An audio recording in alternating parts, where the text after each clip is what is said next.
Today's conversation is brought to you by MinistryWorks, a part of Brotherhood Mutual and a leading provider of payroll and tax services for Christian ministries. You know, working in ministry is demanding, but payroll shouldn't be. MinistryWorks wants to make payroll simple for volunteer bookkeepers and full finance teams alike. That's why each one of their customers is paired with a dedicated ministry payroll specialist who helps solve your ministry-specific payroll challenges.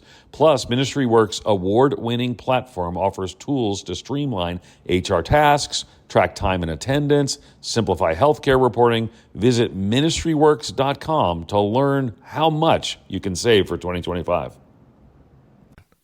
Hi, everybody. Willkommen to the Stone Chapel podcast. That's for our German friends. I'm David Capes. Jahdiel Perez joins me today on the podcast. He's a young fellow who teaches at Villanova University up there in Pennsylvania. We're going to be discussing Theodicy and anti-theodicy. What is anti-theodicy, you ask? Well, stick around and we're going to tell you. The Stone Chapel podcast is part of the Church Leaders podcast network. We are providing resources for church leaders to help them navigate the tough places they find themselves in today in ministry. For more information, go to ChurchLeaders.com/podcast network. The wizard who whipped up this network is Dr. Ed Stetzer of Biola University.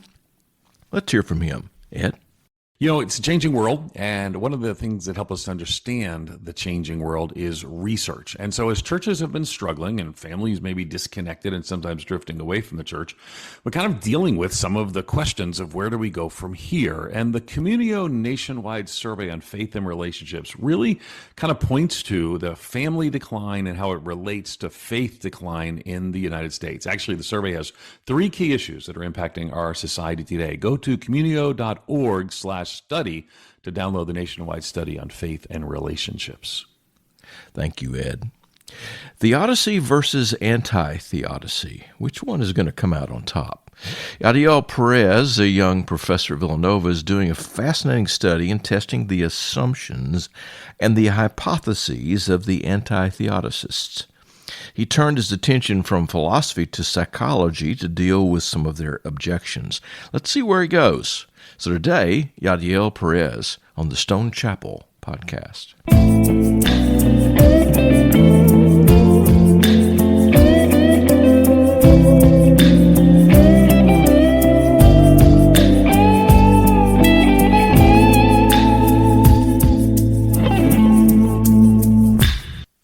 Hey everybody, my name is Jahdiel Perez and I'm Assistant Professor of Humanities and Sciences at Villanova University in Pennsylvania.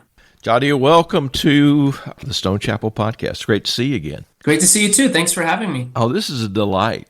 I was deeply impressed by your presentation here, and we'll say more about that in a few minutes. But for those who don't know Jahdiel Perez, who are you? So I'm a Guatemalan and Puerto Rican pastor's kid that grew up in Boston. I wanted nothing to do with school. I hated school with a passion. But yeah, when I was about 19 years old, I had this encounter with the writings of C.S. Lewis, and it completely changed my life. I felt like God was waking me up and inviting me to play this really intriguing game with him that I later learned was called, philosophy, theology, apologetics. And after that moment, I just wanted to spend my life wrestling with some of the most important questions that we can ask as human beings. And then, God opened the doors to study theology at Harvard, to get my doctoral degree at Oxford University. And now this latest stage has been taking up a position of humanities and sciences at Villanova. So it's just a pleasure to be with you. Well, having watched you teach when you were here at the Linear Theological Library, I can tell your students are very fortunate to have you because you're very clear. You sort of know where you want to go with it. So you were here for part of a conference that we did with Amy Orr Ewing entitled C.S. Lewis and the Problem of Pain. You did a lecture to a smaller group of people who were gathered here for the Lanier Certificate in Theology and Ministry. You did a talk, you called it C.S. Lewis Among Contemporary Theologians. I have sort of retitled it Theodicy versus Anti-theodicy. In a sense, you pit the two against each other. Let's just get into the definitions, first of all. You start by defining a horrendous evil. We all sort of know the idea of evil, but what do you mean by a horrendous evil? So horrendous evil is this idea that this philosopher Marilyn McCord Adams introduced in 1990. And the idea was that when we talk about how God relates to suffering, we're not talking about just ordinary suffering. We're not talking about the kind of suffering where you have a cavity or a headache. What Adams wanted to do was to distinguish those kinds of suffering that you can point them to a greater good. Like if you go to the dentist, it's for health, right? The pain that you feel at the gym is for health as well. Like there's ways where you can easily think about a good reason for suffering. Horrendous evil is this category of evil where it's almost impossible to try to find or imagine a good reason why somebody could suffer like that. And she defines it as life-ruining evil. It's a kind of suffering where you question that your life could ever be meaningful again, or that anything good could compensate for that evil. So that's basically how she defined the category. And ever since, this has been like the main term that philosophers and theologians have been debating over. So we're not talking about evil anymore. We're talking about horrendous evil. Well, one of the ways that philosophers, theologians deal with that is through an idea that is in philosophy there and theology about theodicy is the key term. When you say theodicy, what do you mean by that? So there's a few ways to define theodicy. It comes from these two terms, theos and dike, which means God and justice. I'm defending the justice of God, the nature of God in the face of suffering. So there's this kind of obvious tension between the magnitude of suffering and the goodness of God, right? And maybe you've heard of this, the problem of evil, the idea that if God is all good and all powerful and morally perfect, how can he allow so much suffering? So theodicy, simply put, is a response to the problem of evil. It's a response that tries to defend the nature of God in the face of suffering. There's two ways to think about theodicy. One is primarily in terms of truth. So I'm searching for the truth about God in the midst of suffering. Another way is I'm searching for meaning that God can give to my suffering. And those are two different ways that the discussion goes. So some philosophers will want to debate, is theodicy true? Others will want to say, is it helpful? Does it give suffering meaning that allows us to experience it and cope better with suffering? I guess it's probably the perfect answer, if you can find it, that it is both true and it helps you discover meaning, if you can look at it in those terms. But now there's this movement that is called anti-theodicy. What is anti-theodicy? So this movement really picked up steam in the middle of the past century during the world wars and all the carnage and all the unprecedented really suffering and terror that we experienced together. There's a book called God After Auschwitz, and it says that you can't look at God the same way. Before we used to imagine evil as something horrendous, but now after two world wars, after all the carnage of the 20th century, now that it means something so much more, something so much deeper. And it's almost like we share this collective trauma that makes us look at God differently. So anti-theodicy wants to say this: there is no meaningful relationship between God and horrendous suffering. Their main thesis is this, that horrendous suffering is inherently meaningless, and there's no way to redeem it. There's no way to find meaning in it, to justify it, that the most appropriate moral response as a community and as individuals is to reject theodicy. That doesn't mean we reject God. It just means we reject the attempt to reconcile God with suffering. They think this is not helpful.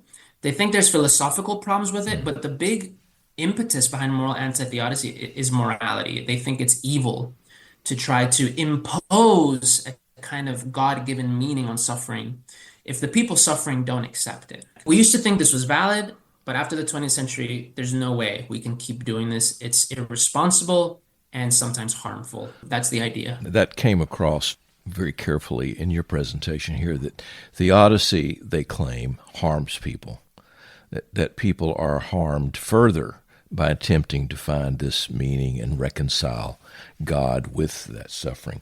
Yeah. The number of people that you cite here, and let me just include two because I know both, I've met both of them, John Swinton and Rowan Williams. And here's a statement by Williams, who was Archbishop of Canterbury. Perhaps it is time for philosophers to look away from theodicy. Part of the task of a good theology and a candid religious philosophy is, I believe, to reacquaint us with our materiality and mortality. And part of that is the knowledge of suffering as without explanation or compensation. It is more religiously imperative to be worried by evil than to put it into a satisfactory theoretical context. You talk about how in theodicy, what we do is take a faraway view of it. We look at it in an abstract way, but they look at it theoretically. Comment on Williams's ideas there. I think Rowan Williams has a really intriguing perspective on what makes theology good. So up until the anti-theodicy movement, you just assumed that if you have a theology that doesn't answer the problem of evil, it's a bad theology.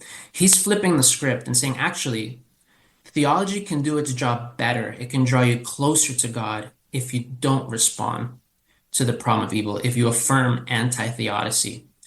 The important thing to note here is that anti-theodicy is not just an atheist critique of religion, but actually some theologians, very good theologians like Rowan Williams and John Swinton, have said, wait, there's an insight here that can actually help us do theology and pastoral care even better. Now, personally, as I said in my lecture, I have some questions and comments and some reservations about that, but I do think that they're hitting onto something important, and they're trying to make us aware when we talk about God, it has consequences. And if we're not careful, we might actually do harm to people because they're not at the correct stage of processing their loss. My position is not, oh, they're just all false, let's just throw their ideas away. I think actually this can serve as a very important corrective to how we do theodicy. Part of what you do in this paper and a part of what you're working on with your broader project that I hope one day will be published in a book is to not necessarily say, okay, anti-theodicy is completely wrong, but as you say, it's mostly wrong. There are some things about it that we ought to listen to, and there are some things about it that, in fact, are wrong. And part of that is the question of, does theodicy actually harm people? And you're looking at psychological studies. Tell us a little bit about that, how that research is developing for you. My research project is trying to intervene into this debate between theodicists and anti-theodicists, primarily from a psychological perspective. I can say this because I started as a philosopher. I still am a philosopher. I absolutely love philosophy. But we're not often aware when we are making empirical claim, a claim about the physical, observable, measurable universe. Sometimes we just like to say things about human beings, but we don't realize that this is an empirical claim, not just a philosophical speculation. So my first move is, let me track what are the empirical claims that keep going back and forth in this debate. And instead of just philosophically debating them, why don't we look at the psychological studies? What can they tell us, if anything, about the way human beings actually respond to suffering and trauma? So it's very important that I shift from horrendous evil to talking specifically about trauma and PTSD. That's the way psychologists speak about horrendous evil. I think it's yielded very interesting insights. So I've found areas where anti-theodicists are correct. They're just absolutely correct. So one of their main points, it's called the argument from insensitivity. And it's the idea that theodicy is inherently insensitive to people who are actually suffering. That there's no time, there's no place where you can articulate a theodicy and it will be helpful. It's always going to be harmful. It's always going to be insensitive. I think that they take that a little too far, but they're correct that people who are suffering from PTSD, one of the common, almost universal symptoms is called hyperarousal. It's hypersensitivity. So somebody who's traumatized, they can get triggered at the smallest cues, at the smallest remembrance, sometimes just the tone of your voice, sometimes just your facial expression. Sometimes if you just use the wrong word, it can trigger them and remind them of the imprints of their trauma. And anti-theodicists are picking up on this. So their concern about sensitivity is exactly correct, that people who have suffered horrendously and have been traumatized tend to be hypersensitive, not just our level of sensitivity, but they tend to be hyper aroused, hypersensitive. So maybe we need to be very careful with how we talk about God and how we talk about theodicy. In my research, I have found almost the opposite, that theodicy doesn't just help people who are suffering, but actually helps even caregivers that are giving medical or therapeutic care to victims of horrendous evil. And I'll just put the next point briefly. If you have some kind of meaning that you can give to suffering, that's going to make it less potentially traumatic for you. So one way of defining trauma is an event that you cannot make meaning of. You cannot integrate it into the overall story of your life or your overall worldview. And insofar as that event or that suffering remains that way, remains senseless, the imprints of trauma are going to continue. They're going to affect you physically, they're going to affect you cognitively, psychologically, spiritually. But if you have a framework that can try to make meaning of suffering, even horrendous suffering, you're more likely to be able to cope with it better. What I found so far is that some of the empirical claims in the debate are not what the anti-theodicists think, that if theodicy hurts individuals, it is not necessarily because theodicy is harmful, but because those individuals are in a very particular, very specific moment of processing their loss. They're in a very specific moment of their grief. It's very clear that your sensibilities and your needs change depending on which stage you are at. So my argument is, what if theodicy is harmful and theodicy is offensive at the earliest stages of grief? Of course, you don't want to hear about God when you just lost your loved one or when you just experienced trauma. Who cares about God in those moments, right? Sometimes you don't want to hear about it. Sometimes it's offensive, it's hurtful. But what the anti-theodicists think is that they think that's the only stage of grief. And that if you feel that way immediately, you're bound to feel that way 10, 20, 30 years after the event. And psychologists have shown that's just not the case, that the way we make judgments about our meaning in life changes and can change very dramatically based on many different factors. But one of them is which stage of grief are you in? Yeah, that is huge. That is fascinating. One of the things that you talk about in there, and I want just to briefly comment on, is the fact that it is important at some stage, at some point in grief, that a person actively maintain a distancing, that it's helpful to sort of distance yourself and to think theoretically about that. Because you said that it helps to reduce stress and anxiety and negative emotions, and it reduces the blood pressure, it reduces cardiovascular, etc. And here's a statement that you made in the paper that I thought was interesting, that self-immersion in stressful events can lead to maladaptive reflection, more anxiety, more worry, more saying this is catastrophic, higher blood pressure, higher cardiovascular. That a part of what philosophers do and theologians do is to conceive of these things sort of theoretically, and that it's helpful for people who are in some stages of grief to actually look at it from that perspective. Would you comment on that? This relates to another major argument of anti-theodicists, is called the argument from detachment. The more you abstract away from the specific embodied suffering, the less clearly you'll be able to see the suffering and to evaluate it correctly. So the further you are away, the more harmful you are going to be to someone who's suffering. If you're suffering, you want to know you're not alone, right? You want people to come close to you, maybe not to talk to you, but at least to be present. So that does make some sense. However, what psychologists have found is that there's two ways of looking at any specific moment in life, especially trauma. One is from a self-immersed perspective, which uses I statements, which means this is happening to me right now at this very moment. I'm reliving, reenacting the trauma. Another is from a self-distance perspective, which is trying to create some sort of psychological distance between who you are now and the you that suffered the trauma. What psychologists have found is that trauma is overwhelming. What it does is that it keeps you trapped in the moment. It affects the way you perceive time. So even years after the event, you might think you're still suffering. And one of the interventions that therapists like to make is precisely to create psychological self-distancing from this event. Because if you cannot distance yourself specifically from that traumatic stress, all those factors that we mentioned, anxiety, heart rate, depression, reactivity of your heart, all these even biological markers tend to increase without this kind of psychological self-distancing. What if Theodicy provides the kind of distance that individuals need to cope better with suffering? And this is something that I think there's enough evidence to suggest. But what if it's not the argument per se that helps us cope better? What if it's just the distance from the trauma and the meaning that it can give that can help us live better with suffering? Well, it's a fascinating study, Jahdiel. Thank you for being with us today on the Stone Chapel podcast. I appreciate it. Thank you so much for having me in any time. Stand by for a nugget of wisdom from Dr. Jahdiel Perez. I'm hopeful that Jahdiel gets the time to continue his work.